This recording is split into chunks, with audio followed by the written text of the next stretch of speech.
Hello बच्चों, चलिए हम इस प्रश्न को देखते हैं। नाइट्रोजन गैस जो है उसके एक सिलेंडर में 2 एटीएम दाब एवं 17 डिग्री सेंटीग्रेड ताप पर नाइट्रोजन अणुओं के माध्य मुक्त पथ एवं संघट्ट आवृत्ति का आकलन कीजिए।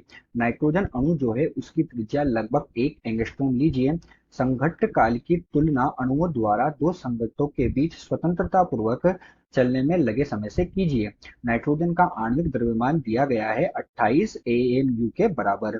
तो चलिए बच्चों, हम सर्वप्रथम इस प्रश्न की मुख्य अवधारणा पर चर्चा करते हैं। और यहाँ पर बच्चों हम क्या लिखने जा रहे हैं, यहाँ पर हम इस प्रश्न के लिए मुख्य अवधारणा लिख रहे हैं। तो इस प्रश्न की मुख्य अवधारणा में हम क्या देखते हैं कि हमारे पास एक नाइट्रोजन गैस का सिलेंडर है। तो हम एक सिलेंडर बना लेते हैं बच्चों। सिलेंडर कुछ इस तरह से हमारे पास बनेगा। तो ये हमारे पास बच्चों क्या हुआ, एक सिलेंडर है। और इस सिलेंडर में क्या है बच्चों, प्रश्नानुसार नाइट्रोजन गैस भरी हुई है। तो इस सिलेंडर के अंदर बच्चों क्या भरा हुआ है, नाइट्रोजन गैस भरी हुई है। तो ये जो नाइट्रोजन गैस है, इसके अंदर नाइट्रोजन गैस के कण होंगे। अभी नाइट्रोजन गैस के कण हमारे पास क्या होंगे, जो हमारे पास इनकी वर्ग माध्य मूल चाल होगी उससे गति करेंगे। अर्थात ये कण यहाँ से यहाँ गया, ये कण यहाँ से यहाँ भी जा सकता है, ये कण यहाँ से यहाँ भी आ सकता है। तो कणों की इस प्रकार की जो गति होती है, इस गति को हम क्या कहते हैं, मुक्त पथ कहते हैं। क्या कहा जाता है, इस प्रकार की गति को मुक्त पथ कहा जाता है। तो हम कह सकते हैं कि नाइट्रोजन गैस के अणु उनके वर्ग माध्य मूल चाल से अपने हिसाब से किसी भी दिशा में गति करते हैं तथा एक दूसरे से टकराते हैं। जिस पथ पर वो गति करते हैं उसे हम माध्य मुक्त पथ कहते हैं। यही हमारे पास इस प्रश्न की मुख्य अवधारणा है।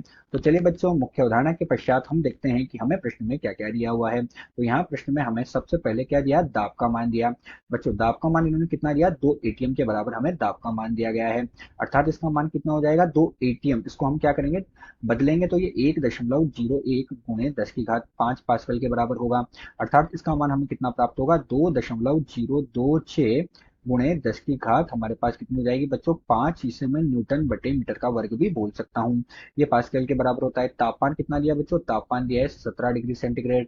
इसे मैं क्या करूंगा, केल्विन में बदलूंगा तो 17 धन 273 में करूंगा। तो ये मुझे कितना प्राप्त होगा बच्चों, 290 केल्विन के बराबर मुझे तापमान प्राप्त हुआ। साथ ही इन्होंने हमें क्या दिया, त्रिज्या का मान कितना दिया बच्चों, आर बराबर 1 एंगस्ट्रॉम के बराबर दी। अर्थात 10 की घात ऋण 10 मीटर के बराबर इन्होंने हमें त्रिज्या का मान दिया। और त्रिज्या का मान इतना है तो हमारे पास इसमें व्यास की आवश्यकता पड़ेगी। तो व्यास का मान बच्चों कितना होगा, ये डी क्या है यहाँ पर, व्यास है। तो व्यास का मान कितना होगा बच्चों, इसका दुगना होगा। दुगना होगा अर्थात 2 गुणे 10 की घात ऋण 10 मीटर के बराबर होगा। और इसके इसी में हमारे पास जो नाइट्रोजन गैस है, उस नाइट्रोजन गैस का अणुभार कितना होता है बच्चों, 28 ग्राम होता है। अर्थात 28 गुणे 10 की घात ऋण 3 किलोग्राम के बराबर होता है। तो चलिए बच्चों, अब हम मुख्य अवधारणा के आधार पर प्रश्न को हल करते हैं। तो आइए अब हम प्रश्न का हल देखते हैं। तो प्रश्न के हल में हम क्या देख रहे हैं, हमसे पूछा गया है प्रश्न के हल में माध्य मुक्त पथ के बारे में पूछा गया है। तो माध्य मुक्त पथ को ज्ञात करने के लिए हमें क्या है, एन अर्थात मोल की संख्या ज्ञात करनी पड़ेगी। तो मोल की संख्या ज्ञात करने के लिए हम क्या कर रहे हैं, एक मोल गैस के लिए आदर्श गैस समीकरण को काम में ले रहे हैं। तो एक मोल गैस के लिए आदर्श गैस समीकरण क्या होगी बच्चों, पीवी बराबर आर गुना टी के बराबर होगी आदर्श गैस समीकरण। यही हो गया हमारे पास। तो हमारे पास आयतन का मान कितना होगा बच्चों, आयतन का मान हो जाएगा हमारे पास आर टी बटे पी के बराबर। तो ये हमारे पास आयतन का मान हुआ। अब आयतन का मान है तो हमारे पास आयतन का मान कितना होगा बच्चों, आर का मान कितना होता है, 8.314 के बराबर होता है। तापमान कितना है बच्चों, 290 केल्विन है हमारे पास। ठीक है बच्चों, इसके साथ ही हमें क्या दिया गया, पी दाब का मान कितना है, 2 एटीएम, यानी कि 2.026 गुणे 10 की घात 5 है। अतः यहाँ हमें आयतन का मान प्राप्त होगा। तो आयतन का मान हमें कितना प्राप्त होगा बच्चों, 1.189 गुणे 10 की घात ऋण 2 मीटर के घन के बराबर हमें यहाँ पर आयतन प्राप्त हुआ। अब आयतन हमें प्राप्त हुआ, लेकिन हमें क्या चाहिए, एकांक आयतन में अणुओं की संख्या, जिसे हम क्या बोलते हैं, एन बोलते हैं। तो ये एन क्या होता है, अणुओं की संख्या होती है। तो एकांक आयतन में होता है, ये एकांक आयतन में अणुओं की संख्या बराबर एन बटे वी होता है, जहां एन हमारे पास क्या है बच्चों, अवगाद्रो संख्या होती है। अर्थात इसका मान कितना होगा, 6.023 गुणे 10 की घात 23 के बराबर इसका मान होगा। और आयतन का मान कितना होगा बच्चों, 1.189 गुणे 10 की घात ऋण 2 के बराबर है। अतः हमें एकांक आयतन में जो अणुओं की संख्या है उसका मान कितना प्राप्त हुआ बच्चों, 5 गुणे 10 की घात 25 मीटर के घन के बराबर हमें अणुओं की संख्या प्राप्त हुई। तो चलिए बच्चों, अब हमसे प्रश्न में जो पूछा गया है उनको हम एक एक करके ज्ञात करेंगे। तो हमारे पास अणुओं की संख्या ज्ञात हो गई और प्रश्न में हमसे माध्य मुक्त पथ पूछा गया। तो माध्य मुक्त पथ बच्चों कितना होता है, लेमडा से दर्शाते हैं। और इसका मान हमारे पास 1/√2 पाई गुणा हमारे पास क्या होता है, इसका व्यास होता है, तो व्यास का वर्ग होता है और अणुओं की संख्या होती है। इन सब का मान हमारे पास है, तो हमारे पास बच्चों वर्गमूल 2 का मान कितना होता है, वर्गमूल 2 का मान हमारे पास 1.414 होता है। पाई का मान बच्चों 3.14 होता है। व्यास का मान हमारे पास कितना है, 2 गुणे 10 की घात ऋण 10 का वर्ग हमारे पास हो गया। और अणुओं की संख्या बच्चों हमने अभी अभी ज्ञात की है, तो अणुओं की संख्या हमारे पास कितनी है बच्चों, 5 गुणे 10 की घात 25 के बराबर हमारे पास क्या है, अणुओं की संख्या है। तो बच्चों जब इसे हम हल करेंगे तो हमें माध्य मुक्त पद का मान प्राप्त होगा, और माध्य मुक्त पद का मान बच्चों हमारे पास कितना आएगा, 10 की घात ऋण 7 मीटर के बराबर हमें माध्य मुक्त पद का मान इसे हल करने पर प्राप्त हुआ। तो ये तो हमने बच्चों माध्य मुक्त पद निकाला। अब इसी प्रश्न में हमसे क्या पूछा गया है, इसी प्रश्न में हमसे पूछा गया है कि इसकी जो वर्ग मध्य मूल चाल है अर्थात वी आर एम एस है वो कितनी होगी। तो हम जानते हैं वी आर एम एस जो होती है वो किसके बराबर होती है, 3 गुणा आर गुणा टी बटे एम के बराबर, जहां हमने प्रश्न में बता दिया कि एम जो है उसका अणुभार है वो 28 ग्राम होता है, आर नियतांक है और टी हमारे पास ताप है। तो इन सबका मान हम रखेंगे, तो इनका मान रखना है बच्चों, हम इनका मान रखेंगे तो 3 गुणे 8.314 होगा। तापमान का मान बच्चों कितना है, 290 केल्विन है।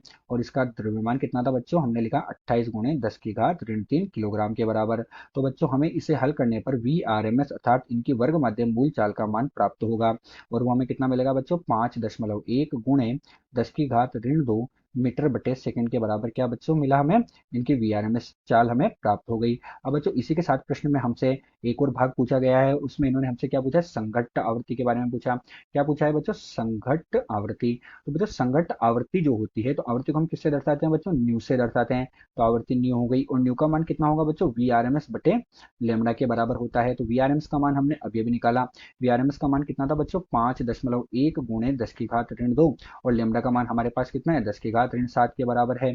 अतः हमारे पास जो इस प्रश्न में संघट्ट आवृत्ति है उस संघट्ट आवृत्ति का मान कितना प्राप्त होगा बच्चों, 5.1 गुणे, ये ऋण 7 ऊपर जाएगी तो धन 7 हो जाएगी, अर्थात हमारे पास 10 की घात 5, और ये कितना होता है, प्रति सेकंड होता है। इसका मात्रक तो हमें संघट्ट आवृत्ति का मान भी प्राप्त हो गया। इसी के साथ बच्चों प्रश्न में हमसे एक और भाग पूछा गया है, और उस भाग में हमसे क्या पूछा गया, उस भाग में हमसे संघट्ट काल के बारे में पूछा गया है। तो बच्चों संघट्ट काल जो होता है, काल इसको मैं टी से दिखा रहा हूँ, तो संघट्ट काल बच्चों मेरे पास कितना होगा, संघट्ट काल होता है हमारे पास जो इसका व्यास होता है, तो व्यास तो हमें प्रश्न में दिया है, साथ ही क्या हमें वी आर एम एस, तो व्यास बटे वी आर एम एस का मान ही जो होता है वो काल के बराबर होता है। तो व्यास कितना दिया बच्चों, 2 गुणे 10 की घात ऋण 10, और वी आर एम एस का मान हमारे पास बच्चों हमें कितना प्राप्त हुआ, तो वी आर एम एस का मान हमें प्राप्त हुआ था 5.1 गुणे 10 की घात ऋण 2 के बराबर। अतः हमें जो काल का मान प्राप्त होगा, संघट्ट काल का मान, वो हमें प्राप्त हुआ 4 गुणे 10 की घात ऋण 13 सेकंड के बराबर हमें संघट्ट काल का मान प्राप्त हुआ। अब बच्चों इसी के साथ हमसे प्रश्न में क्या पूछा गया है, जो दो क्रमागत संघट्ट है उनके बीच में लगा समय क्या होगा, तो दो क्रमागत संघट्टों के बीच में लगा समय, तो दो क्रमागत संघट्टों के बीच में लगा समय हमारे पास बच्चा होगा लेमडा बटे किसके बराबर हो जाएगा, वी आर एम एस के बराबर हो जाएगा। किसके बराबर, लेमडा बटे वी आर एम एस, अर्थात 10 की घात ऋण 7 बटे कितना होगा, 5.1 गुणे 10 की घात ऋण 2 हमारे पास होगा।